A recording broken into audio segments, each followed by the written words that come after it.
Hi everyone, welcome to Her Innings, Her Story. Here we as a community believe that women's sports is much more than just about runs, wickets, strike rates, medals or trophies. It is also about the stories, the journeys and the struggles of every athlete. And today we are here to talk about something that can change the future of women's cricket. One of the biggest challenges that women athlete faces aren't on the field. It is actually what happens off it. Whether it's pregnancy or periods, we have always seen women overcoming these challenges that their male counterparts never had to think about. Well, while many women athletes are competing through the menstrual cycle, pregnancy has always become a biggest turning point in the sporting career.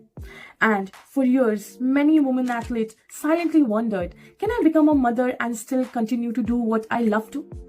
Well, on 22nd of June 2026, the ICC introduced its first ever return to play post-pregnancy guidelines for women's cricket.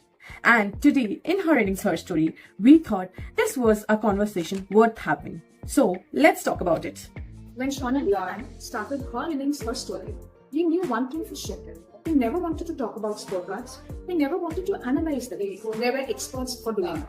We wanted to bring something which never made it to the table.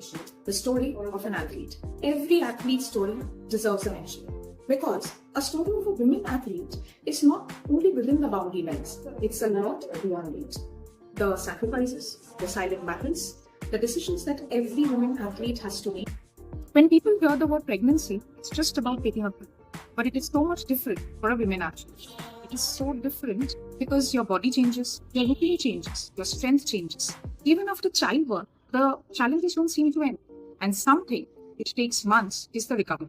After childbirth, the challenges seem to continue. Sleepless nights, breastfeeding, traveling with the newborn, and the most important part being getting yourself back into international level of fitness. Now for years, women athletes have not stayed away from the spotlight because they lacked talent. It's solely because they lack support.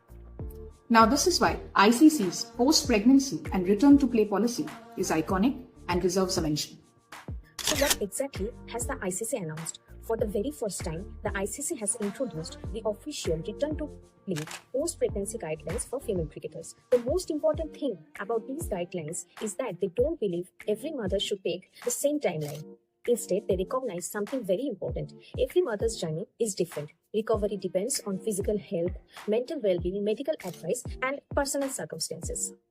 The framework follows 6 stages: ready, review, restore, recondition, return, and refine. The goal isn't to rush an athlete back onto the field. The goal is to make sure she returns safely, confidently, and at the right time.